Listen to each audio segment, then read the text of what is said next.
Jai Jinendra, all of you. Welcome to the 20th class of CA Inter Auditing and Assurance, Paper 6. Hope you have completed the earlier classes and learned them. Give your reviews and ask your queries in the comment box. So, continue with chapter number 2, Audit Strategy, Audit Plan and Audit Program, page number 2.5 of the study material. हमने हमारी पुरानी class में audit strategy and audit planning देखा था, लेकिन अभी तक हम लोगों ने ऑडिट प्लान डेवलपमेंट नहीं देखा, ऑडिट स्ट्रेटेजी डेवलपमेंट देखा था। तो हम लोगों ने पुरानी क्लास में देखा था बेनिफिट्स ऑफ ऑडिट प्लान और साथ के साथ देखा था कि ऑडिट प्लान में क्या क्या चीज़ें इंक्लूड होनी चाहिए। फिर हमने ऑडिट स्ट्रेटेजी देखा कि उसके बेनिफिट्स क्या होंगे ऑडिटर को, साथ के साथ ही ऑडिट स्ट्रेटेजी डेवलप कैसे होती है। लेकिन अब यहाँ पर ये आता है कि ऑडिट स्ट्रेटेजी और ऑडिट प्लान अभी हम लोगों ने अलग अलग तरीके से पढ़ा। अब इनके बीच में रिलेशनशिप क्या है, तो सबसे पहले होती है ऑडिट स्ट्रेटेजी। जब हम लोग स्ट्रेटेजी के थ्रू डिसाइड कर लेते हैं अपना स्कोप, टाइमिंग और डायरेक्शन। एक तरीके से ऑडिट स्ट्रेटेजी जो होती है वो ब्रॉड आउटलाइन होती है ऑडिट की। तो स्कोप मतलब कि कितनी हद तक ऑडिट करनी है, टाइमिंग मतलब कितने टाइम में ऑडिट करनी है, और डायरेक्शन किस अकॉर्डिंगली हमें ऑडिट डायरेक्ट करनी है। उसके बाद जब ऑडिट स्ट्रेटेजी डिसाइड हो जाती है कि हमें इस तरीके की ऑडिट करनी है, उसके बाद आता है ऑडिट प्लानिंग। मतलब हम लोग फिर ऑडिट को अकॉर्डिंगली प्लान करते हैं कि हमें ऑडिट परफॉर्म कैसे करनी है। तो जिसमें हम लोग देखते हैं नेचर डिसाइड होता है ऑडिट का कि किस नेचर की ऑडिट होनी है, इंटरनल ऑडिट है, स्टेट ऑडिट है, कौन सी नेचर ऑफ ऑडिट है। उसके बाद टाइमिंग देखते हैं कि इतने टाइम में हो जानी चाहिए, और एक्सटेंट देखते हैं कि कितनी होनी चाहिए, मतलब कि क्या क्या चीज़ों को कवर करना है, ये सारी चीज़ें। तो सबसे पहले audit strategy and then audit planning, और फिर आखिरी में आता है ऑडिट प्रोग्राम, जो कि हम लोग आगे जाके पढ़ेंगे। So, relationship between overall audit strategy and audit plan is, once the overall audit strategy has been established, audit plan has been developed to address the various matters identified in the overall audit strategy। मतलब कि जब audit strategy हम लोगों ने set कर ली, उसके बाद हम लोग ऑडिट प्लान डेवलप करेंगे, तो उसमें उन एरियाज पे ध्यान देंगे जो ऑडिट स्ट्रेटेजी के दौरान मिले हमें। साथ के साथ ही हम लोग अपना ऑडिट ऑब्जेक्टिव ध्यान में रखेंगे, और efficient use of audit resources कैसे हो उसे भी लेकर चलेंगे। उसके साथ हम लोग ऑडिट प्लान डेवलप करेंगे एंड फिर हम लोग ऑडिट परफॉर्म करेंगे। तो establishment of overall audit strategy and detailed audit plan are not necessary discrete, मतलब अलग अलग भी नहीं है और सिक्वेंशियल भी नहीं है। अभी हम लोगों ने नॉर्मली बोला था कि ऑडिट स्ट्रेटेजी के बाद ऑडिट प्लान बनेगा, लेकिन हम लोगों ने एक जगह पढ़ा भी था कि ऑडिट प्लान जो होते हैं वो फर्दर मॉडिफाइड और रीडेवलप भी कर सकते हैं। तो वहाँ पर ये चीज़ थी कि ऑडिट प्लानिंग मतलब कि अगर बीच में हम लोग के ऑडिट के दौरान कुछ भी हो जाता है, या फिर जैसे मैनेजमेंट लेवल पे कोई चेंज हो जाता है, अकॉर्डिंगली हमारे प्लान्स भी चेंज होंगे। जब हमारे प्लान चेंज होंगे तो स्ट्रेटेजी चेंज होगी, तभी तो हमारे प्लान चेंज होंगे। तो एक तरीके से दोनों अलग अलग चीज़ें नहीं है, दोनों को अलग अलग रख के नहीं कर सकते कि एक बार स्ट्रेटेजी डेवलप हो गई तो उसके बाद उसमें कोई चेंज नहीं होगा, या प्लान हो गया तो उसमें कोई चेंज नहीं होगा। So they are not discrete और sequential process but are closely interrelated, since change in one में result in a consequential change in other. ये तो हुआ relationship between strategy and plan. अब उसके बाद हम लोगों ने स्ट्रेटेजी का देख लिया था कि स्ट्रेटेजी कैसे सेट होती है। अब स्ट्रेटेजी सेट कर ली, अब प्लान सेट करेंगे। तो स्ट्रेटेजी के लिए हमें याद रखना है short form STD, scope, timing and direction. And अब प्लानिंग के लिए याद रखना है NTE, nature, timing and extent. So अब हम लोग पढ़ेंगे नेचर, टाइमिंग एंड एक्सटेंट कैसे सेट करना है ऑडिट का। ये जो नेचर, टाइमिंग एंड एक्सटेंट वाला क्वेश्चन है, ये आपके अटेम्प्ट के लिए इंपॉर्टेंट है कि सबसे पहले ऐसे 315 की चीज़ें अपन लोग करते हैं परफॉर्म, फिर 330 की करते हैं, और उसके बाद अदर प्लान्ड ऑडिट प्रोसीजर जो हमारे को लगाने रहते हैं वो लगाते हैं। So first point is the auditor shall develop an audit plan that includes a description of nature, timing and extent of planned risk assessment procedures। अब risk assessment procedures क्या होते हैं? वो procedures जो कि identify and assess करने के लिए लगाए जाते हैं risk of material misstatement को, जो कि entity में है या पता नहीं है या है, उसको आइडेंटिफाई और असेस करने के लिए रिस्क है या नहीं है, उसको आइडेंटिफाई करने के लिए लगाए जाते हैं रिस्क असेसमेंट प्रोसीजर। एक तरीके से ये होता है कि एंटिटी की अंडरस्टैंडिंग लेने के लिए ये रिस्क असेसमेंट प्रोसीजर्स अप्लाई होते हैं। तो इससे क्या आ जाता है कि एंटिटी में जो कंट्रोल्स वर्क कर रहे हैं उनके बारे में भी ऑडिटर को अंडरस्टैंडिंग आती है कि ये कंट्रोल्स है, इसमें इतना रिस्क इन्वॉल्व है। So nature, timing and extent of planned risk assessment procedures as determined under SA 315. Identify and assess risk of material misstatement through understanding entity and its environment. उसके बाद जब हम लोगों ने रिस्क असेसमेंट प्रोसीजर्स का nature, timing and extent set कर लिया, उसके बाद हम लोग अब फर्दर ऑडिट प्रोसीजर्स का nature, timing and extent plan करेंगे। फर्दर ऑडिट प्रोसीजर्स क्या होते हैं? Responses to these assessed risk, जो कि हम लोग को आइडेंटिफाई हुए हैं बाय रिस्क असेसमेंट प्रोसीजर्स। उनके रेस्पॉन्स में हम लोग अब अदर प्रोसीजर्स मतलब कि फर्दर ऑडिट प्रोसीजर्स परफॉर्म करेंगे, तो उनका नेचर, टाइमिंग और एक्सटेंट डिसाइड होगा फिर। और ये कवर होता है ऐसे 330 में, auditor responses to assessed risk. And third point is other planned audit procedures, मतलब कि ये तो हो गए रिस्क, सबसे पहला तो रिस्क असेसमेंट प्रोसीजर हो गया, उसके रेस्पॉन्स में फर्दर ऑडिट प्रोसीजर हो गए। अब कोई और भी प्रोसीजर्स जो कि एसेज में डिफाइंड होते हैं, जैसे ओपनिंग बैलेंसेस चेक करने के लिए एसेज में डिफाइंड होता है प्रोसीजर, या फिर इन्वेंट्री चेक करने के लिए होता है, तो वो होते हैं other audit procedures that are required to be carried out in the engagement in compliance with SAs. तो ये तीन जो चीज़ें हैं ये हमारे ऑडिट प्लान में इंक्लूड होनी चाहिए। तो auditor shall develop an audit plan that shall include a description of, इनके बारे में होना चाहिए, plan risk assessment procedure as per SA 315, further audit procedures as per SA 330 and other audit procedures in compliance with SAs. अब the audit plan is more detail than the overall audit strategy, क्योंकि overall audit strategy में तो केवल scope, timing और direction decide होता है कि ये ऑडिट होनी है और बस इतना, इससे ज़्यादा नहीं। लेकिन डिटेल की एग्जीक्यूट कैसे करना है, कौन कौन से प्रोसीजर लगाने, ये सब किस में डिटरमाइन होता है, ऑडिट प्लान में, मतलब कि सेट होता है ये सब ऑडिट प्लान में। तो audit plan is more detail than the overall audit strategy. ये MCQ का भी क्वेश्चन बन सकता है आपके लिए। अब उसके बाद हम लोग आते हैं एग्जाम्पल पे। Planning of the audit risk assessment procedures occur early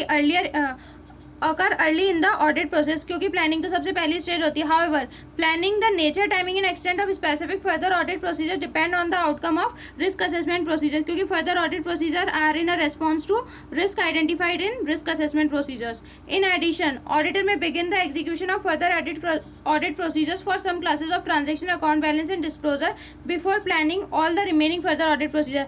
देखो अभी अपन लोगों ने पढ़ा था कि फर्दर ऑडिट प्रोसीजर्स रिस्पॉन्स में होते हैं टू रिस्क असेसमेंट प्रोसीजर्स, लेकिन कोई ऐसे होते हैं जहाँ पर रिस्क डिटरमाइन करने की जरूरत नहीं होती। तो उस केस में वो वाले फर्दर ऑडिट प्रोसीजर जिसमें कि रिस्क डिटरमाइन करे बिना ही हम लोग उन प्रोसीजर्स को अप्लाई कर सकते हैं, तो उनको तो उसके लिए तो हम लोग वेट नहीं करेंगे रिस्क असेसमेंट प्रोसीजर्स के रिजल्ट का, तो उन्हें तो हम लोग परफॉर्म कर सकते हैं। तो auditor may begin the execution of further audit procedure for some classes of transaction, मतलब कुछ चीज़ों के लिए वो अप्लाई कर सकता है फर्दर ऑडिट प्रोसीजर्स पहले ही।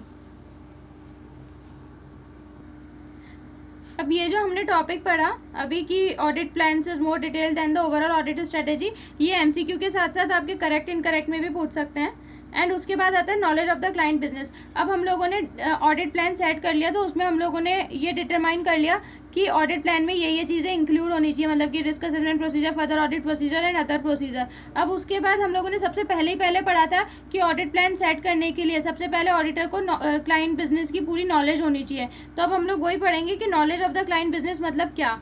तो it is one of the important principles in developing an overall audit plan. इसकी नॉलेज हुए बिना ऑडिट प्लान डेवलप नहीं हो सकता। Without adequate knowledge of the client business, जब तक हमें एडुकेट नॉलेज नहीं होगी तो proper audit is not possible. मतलब हम किसके ऑडिट करें हमें यही नहीं पता तो हम ऑडिट में क्या करेंगे।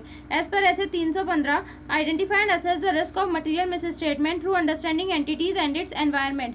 मतलब कि अब ये ऑडिटर को क्लाइंट बिजनेस की नॉलेज कैसे लेनी है, ये चीज़ डिटरमाइन, मतलब कि ये डिफाइन करी गई है ऐसे 315 में, जो कि क्या है, आइडेंटिफाई और असेस करना रिस्क ऑफ मटेरियल मिसस्टेटमेंट। मतलब सबसे पहली stage of identifying risk that is applying the risk assessment procedures through understanding entity and its environment, मतलब एंटिटी और उसके एनवायरमेंट को जानना। The auditor shall obtain an understanding of the following. उसके लिए ऑडिटर को क्या क्या चीज़ों की अंडरस्टैंडिंग या फिर नॉलेज लेनी पड़ेगी। सबसे पहला एंटिटी की रेलेवेंट इंडस्ट्री, उसकी रेगुलेटरी रिक्वायरमेंट्स क्या क्या है, और other external factors including the applicable FRL जो उस एंटिटी पे लग रहा है। तो अब इसके एग्जांपल से समझते हैं इन पॉइंट्स को। रेलेवेंट इंडस्ट्री मतलब तो जिस इंडस्ट्री में एंटिटी ऑपरेट करी, जैसे ऑटो इंडस्ट्री, IT इंडस्ट्री हो गई। रेगुलेटरी मतलब क्या क्या रेगुलेशंस उसके लिए हैं, जैसे रियल इस्टेट के लिए रेरा रेगुलेशंस हैं। अदर एक्सटर्नल फैक्टर्स जो उसको अफेक्ट करते हैं, जैसे गवर्नमेंट की पॉलिसीज़ वगैरह हो गई या फिर कंपटीटर्स की पॉलिसी वगैरह, ये चीज़ें। तो सब एग्जांपल्स में है the competitive environment including demand, capacity, product, price, competition, cyclic, seasonal activity, ये सब उसके कम्पिटिटिव एनवायरनमेंट में आ गए। मतलब कि एक्सटर्नल फैक्टर्स का ही एक तरीके से एग्जांपल हुआ है कि कम्पिटिटिव एनवायरनमेंट उसका मतलब उसके कंपटीटर्स कौन कौन है, डिमांड, उसके प्रोडक्ट की कैपेसिटी, उसकी प्रोडक्शन की, प्रोडक्ट, उसकी price, competition as well as cyclic and seasonal activity. उसके बाद दूसरा एग्जांपल है supplier and customer relationships such as, मतलब कि उसकी सप्लायर और कस्टमर रिलेशनशिप कैसी, related party suppliers, related party customers है उसके, या फिर यूनिफाइड बाइंग ग्रुप से, मतलब कि उसके जो कस्टमर्स है केवल वो यूनिफाइड कोई जन है जो कि उससे खरीदते हैं, या फिर रिलेटेड कॉन्टैक्ट्स क्या क्या हैं उसके उन एंटिटीज़ के साथ। उसके बाद तीसरा आता है technological development those related two entities, product, energy supply and cost. मतलब कि उसका जो कॉस्ट, टेक्नोलॉजिकल डेवलपमेंट, मतलब कि जैसे वो IT इंडस्ट्री में, तो वहाँ पर तो आए दिन नए नए डेवलपमेंट्स होते रहते हैं, तो वो जिस इंडस्ट्री को बिलोंग करता है वहाँ पर टेक्निकल डेवलपमेंट्स हैं कि नहीं, रिलेटेड टू एंटिटीज़ प्रोडक्ट, मतलब कि हर दिन प्रोडक्ट में नया इनोवेशन वगैरह, एनर्जी सप्लाई एंड कॉस्ट, ठीक है। उसके बाद अगला आता है effect of regulation on entities operation, क्योंकि हम लोगों ने ऊपर पढ़ा था कि relevant industry, regulatory and other external factors, तो इंडस्ट्री तो हम लोगों ने अभी देख लिया, अदर एक्सटर्नल फैक्टर्स भी देख लिया। अब रेगुलेटरी के लिए क्या पॉइंट है, effect of regulation on entities operation, जैसे कि ऑटो सेक्टर के लिए कोई नई रेगुलेशन आई तो उसके एंटिटी के ऑपरेशन पे क्या फ़र्क पड़ेगा, ये चीज़। ये तो हम लोगों ने देखा एक्सटर्नल फैक्टर्स या फिर इंडस्ट्री जिसके कारण उस एंटिटी का एनवायरनमेंट समझ रहे हैं हम। अब खुद एंटिटी के एनवायरनमेंट के बारे में जानेंगे तो नेचर ऑफ द एंटिटी, तो नेचर ऑफ द एंटिटी में क्या क्या हमें देखना है, उसके ऑपरेशंस, उसका ओनरशिप एंड गवर्नेंस स्ट्रक्चर, उसके investment that the entity is making, मतलब कि वो किस किस में इन्वेस्ट करी या फिर प्लान्स टू मेक किस में करने वाली है, जैसे उसके मर्जर एक्विजिशन, कोई सब्सिडरी बनाने वाली है, वो एसोसिएट को सब्सिडरी में कन्वर्ट करने वाली है, ये चीज़ें। Including the investment in special purpose entity, जैसे स्पेशल पर्पज व्हीकल्स होते हैं, जो कि हम लोग एग्जाम्पल लेते हैं एसेट मैनेजमेंट कंपनी का, तो वो भी एक तरीके से स्पेशल पर्पज एंटिटी हो गई। तो इन्वेस्टमेंट्स के बारे में जानना है एंटिटी के, और the way entity is structured and how it is finance, मतलब एंटिटी का स्ट्रक्चर क्या है, कितने लेवल्स पे है, एसबीयूज कितने हैं, मतलब कि स्ट्रेटेजिक बिजनेस यूनिट्स, उसकी ब्रांचेस वगैरह कितनी है, कितनी होल्डिंग सब्सिडरीज हैं, और वो कैसे फाइनेंस होती है, इक्विटी के थ्रू होती है, डेब्ट के थ्रू होती है, या फिर लोन्स वगैरह के थ्रू होती है, ये चीज़ें।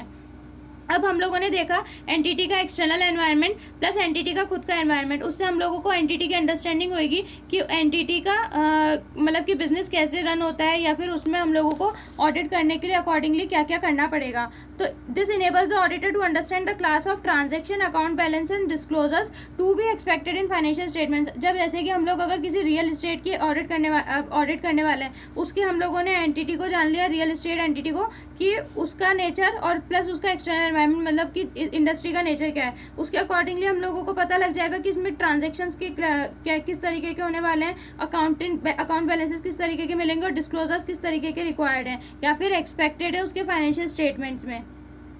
अब इसका भी एग्जांपल है कि understanding the source of entities earning, मतलब कि हम लोग अब account balances, classes of transaction, account balances and disclosures के हम लोग वो देख रहे हैं, साथ के साथ ही जो हम लोगों ने ऊपर एंटिटी और उसके एनवायरनमेंट के बारे में पता, उसके एग्जांपल्स भी देख रहे हैं। तो understanding the sources of entities earning, मतलब कि उसकी मेन सोर्स ऑफ अर्निंग कहाँ से आइडेंटिफाई, तो इससे हम लोग को क्या पता लगेगा कि वो कहाँ पर गड़बड़ कर सकती है। जहाँ से जैसे रियल इस्टेट का केस ले तो उसमें एडवांसेज जो होते हैं वो उनकी मेन सोर्स ऑफ इनकम होती है, क्योंकि पहले बुकिंग हो जाती है, तो वहाँ पर रिस्क के चांसेस ज़्यादा है। तो understanding source of entity earning can help us identify risk of material statement related to valuation of certain products or lines of business or areas that may be more susceptible to management fraud, मतलब कि जैसे अगर कोई product line में deal कर रहा है तो वहाँ पर उसका main source of earning product के सेल से होगा, तो अकॉर्डिंगली हम लोग को पता लग जाएगा कि यहाँ पर मिस स्टेटमेंट हो सकता है, तो वहाँ पर चांसेस किसके हैं, मैनेजमेंट फ्रॉड के चांसेस ज़्यादा हैं।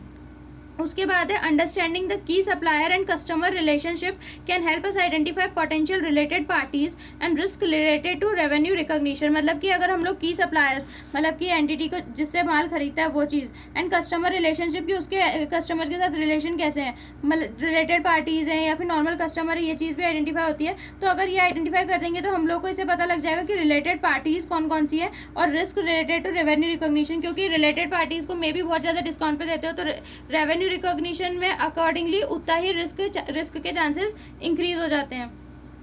उसके बाद है an entity with component in multiple tax jurisdiction resulting in additional risk of miss statement in the tax accounts, मतलब कि मल्टीपल टैक्स ज्यूरिडिक्शन में, मतलब कि एक टैक्स हेवन में लोकेटेड, एक सब्सिडरी एक यहाँ पर है, तो मतलब एक तरीके से टैक्स हेवन में लोकेटेड है तो वो टैक्स का फ्रॉड कर सकती है, कह सकते हैं, तो इसलिए chances risk of miss statement के उस टैक्स अकाउंट्स में ज़्यादा हो जाएंगे। An accusation may result in a complex structure of holding company to achieve benefits to the shareholder, giving rise to significant intercompany transactions, which may give rise to misstatement due to fraud or error, मतलब कि एक company है holding, उसकी बहुत सारी subsidiaries and सब subsidiaries खोल रखी हैं, तो इससे क्या होगा, कॉम्प्लेक्स स्ट्रक्चर क्रिएट हो जाएगा और अकॉर्डिंगली शेयर होल्डर्स को मतलब कि फ्रॉड भी होगा तो पता भी नहीं लग पाएगा। तो इसलिए यहाँ पर सिग्निफिकेंट इंटर कंपनी ट्रांजेक्शन, मतलब हम लोग बोलते हैं ना एंट्री घुमाना, तो ये बहुत सारी एंट्रीज वगैरह घूमेंगी तो हम लोग को पता भी नहीं लग पाएगा कि कहाँ फ्रॉड हुआ है और कहाँ नहीं हुआ। उसके बाद है transaction outside the entities normal course of business, मतलब कि जो नॉर्मल कोर्स ऑफ बिजनेस है उसका, जैसे कि प्रोडक्ट को सेल करना, और उसके अलावा भी जैसे प्रॉपर्टी खरीदना बेचना, ये सब तो ये नॉर्मल कोर्स ऑफ बिजनेस में नहीं आया। उसके तो transaction outside normal course of business में इंक्लूड कॉम्प्लेक्स इक्विटी ट्रांजेक्शन हो गए, transaction relating to leasing of the premise, rendering management services and so on. उसके बाद थर्ड पॉइंट आता है, अभी हम लोगों ने ये पॉइंट्स देखे थे understanding of entity and its environment, जिसमें पहला पॉइंट था रेलेवेंट इंडस्ट्री वाला, दूसरा पॉइंट था नेचर ऑफ द एंटिटी का, अब तीसरा पॉइंट आता है एंटिटी का सिलेक्शन और application of accounting policies.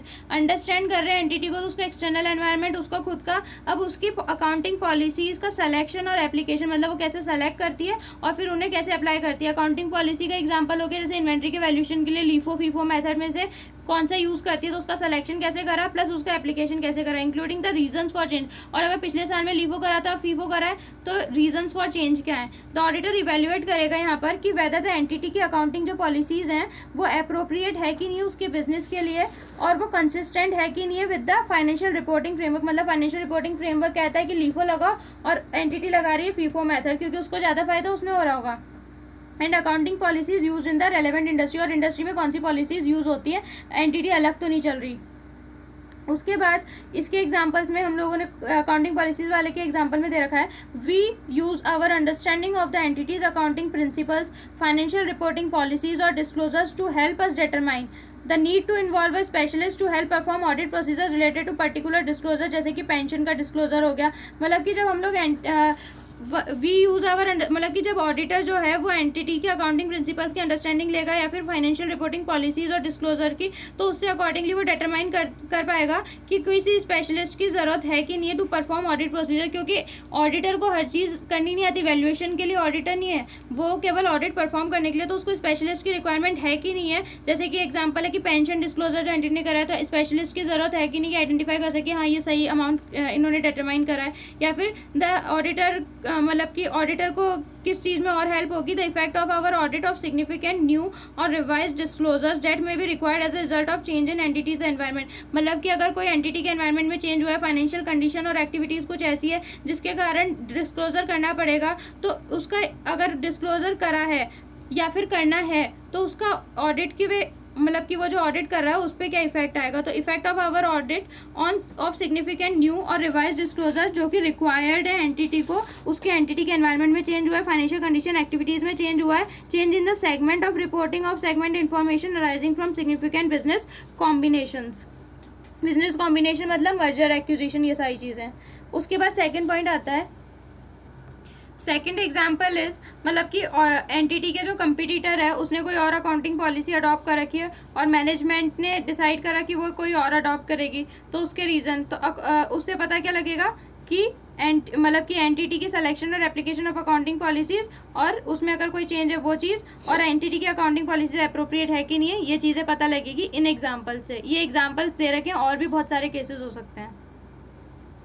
Fourth point आ रहा है अपना, the entity's objectives and strategies and those related business risk that में result in risk of material misstatements. हम लोग क्या कर रहे हैं, हम लोग जो क्लाइंट का बिजनेस है उसकी अंडरस्टैंडिंग ले रहे हैं ताकि अपन लोग अपने ओवरऑल ऑडिट प्लान को डेवलप कर सकें। तो हम लोग जब उसकी अंडरस्टैंडिंग लेंगे तो अपन लोग ये देखेंगे कि एंटिटी का ऑब्जेक्टिव्स क्या हैं, वो आपने प्रॉफिट ओरिएंटेड रह रही है या फिर कस्टमर ओरिएंटेड रह रही है, ठीक है, और उसकी स्ट्रेटजीज़ क्या हैं, and those related business risk that में result in risk of material misstatement. और जो जिस इंडस्ट्री के अंदर वो ऑपरेट कर रही है उस इंडस्ट्री के अंदर बिजनेस रिस्क क्या है जिससे रिस्क ऑफ मटेरियल मिसस्टेटमेंट उस एंटिटी के लिए बढ़ जाती है। अब इन्होंने एग्जाम्पल दिया इंस्टीट्यूट ने, if one of managements objective is to grow the business. अगर मैनेजमेंट का ऑब्जेक्टिव ग्रो करना है बिजनेस को, management may develop a strategy to of steady but regular growth.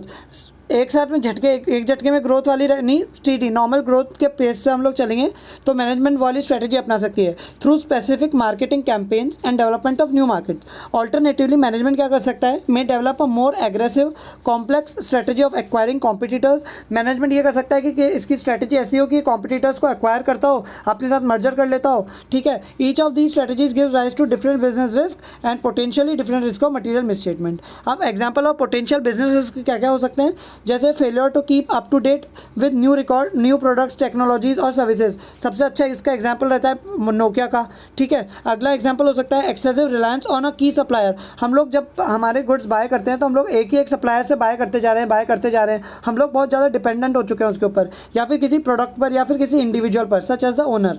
Lack of personal with expertise to react to changes in the industry. बहुत simple से examples हैं, आप लोग इनको रीड कर सकते हैं। इनसफिशिएंट और excessive production capacity caused by inaccurate estimation of demand.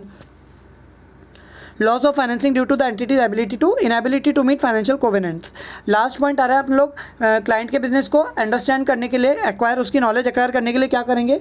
The measurement and review of entities financial performance. हम लोग जो एंटिटी की फाइनेंशियल परफॉर्मेंस है उसको मेजर करेंगे और उस फाइनेंशियल परफॉर्मेंस को रिव्यू करेंगे, ठीक है। External information such as analyst की रिपोर्ट्स या फिर क्रेडिट रेटिंग एजेंसीज की रिपोर्ट की एक जो क्लाइंट है अपना, ये टाइम पर बैंक्स को पैसा देता है या नहीं देता है, इसकी क्रेडिट रेटिंग क्या है, may be useful information for us to obtain an understanding of entities' performance measures. Such reports can often be obtained from the entity. अब in addition to importance of knowledge of the client's business and establishing the overall audit plan, such knowledge helps the auditor. ये जो हमने knowledge ली है उससे auditor को ये और help मिल सकती है to identify areas of special audit consideration, कि ऑडिटर को कहीं और पे कहीं स्पेशल मतलब कहीं और ध्यान तो नहीं देना है उसके अंदर। To evaluate the reasonableness of both accounting estimates and management representations, कि अकाउंटिंग एस्टिमेट्स मैनेजमेंट ने कैसे लगा रखे हैं, हमने अंडरस्टैंडिंग लिए तो सब चीज़ें उसके अंदर आ चुकी है, और मैनेजमेंट रिप्रेजेंटेशन जो हमारे को दे रहा है वो हमारे को मतलब उनकी रीजनेबलनेस कैसी है, वो सही भी दे रहा है या नहीं दे रहा है। And to make judgements, auditor judgement लगा सकता है regarding the appropriateness of accounting policies and disclosures. या अपन ने जो थर्ड पॉइंट पढ़ा था उसके अंदर आ रहा था कि एंटिटी का सिलेक्शन और अकाउंटिंग पॉलिसीज़ कैसा है, एप्लीकेशन कैसे करती है, उससे अपन लोगों को ये सब मालूम पड़ जाएगा। तो ऑडिटर को नॉलेज ऑफ क्लाइंट्स बिजनेस के साथ बहुत सारी चीज़ें मालूम पड़ जाएगी और वो अपना ओवरऑल ऑडिट प्लान को एस्टैब्लिश कर सकता है। इस क्लास को अपन लोग यहीं पे वाइंड अप करते हैं। Hope you are liking these videos. Subscribe the channel and press the bell icon so as to receive the notifications of our new videos. Share these videos with your friends and relatives too. Study hard and make your parents feel proud. जय जिनेंद्र।